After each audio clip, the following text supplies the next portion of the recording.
that came out. So how do you choose a good domain name, right? This is for your personal brand.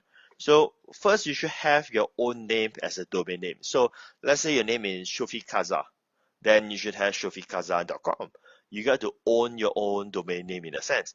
Now, unless your name is quite complicated, like I'm just going to make this up, right? You know what? I can't even make it up because I do not know how complicated it gets. In the sense that if the name will get tongue twisted, then you don't need to get it because it's just going to be very complex. But you need to shorten it to make it something memorable. So, like for instance, we have a client. His name is Kairesh, if I'm not mistaken, Kiresh. So what he do is that he has his own unique name and he calls himself Sifu Kairish. Actually, Kairish is a short name of I'm assuming a longer Indian name, right? So I believe he probably have obtained sifukairish.com. You see where I'm coming from? So if your name is way too complicated, then you need to shorten it and use that kind of name to market yourself on the internet. Don't use your full name. So let's say if you're from Thailand, right?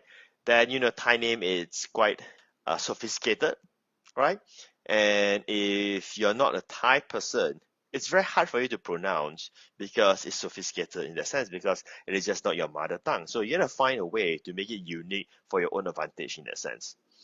And the other domain name that you have is for your product. So when it comes to your product, how do I define a product? Now, the product can be defined on the web page. Like, what is the purpose of this web page? So let's say if you do not have a product yet, right? So you gotta have a different URL for your marketing page. So let me say this again. You gotta have your own name. You gotta secure that because that's going to be where you will brand yourself. So if you're going to be an expert about motivational stuff, self-help, then when they go to that domain name of yours, right, that is the kind of content that they will see. But then you gotta have your own marketing page. You wouldn't use one domain name for multiple stuff. You're just going to confuse your audience. So which means that if you have another product, you have like another domain name.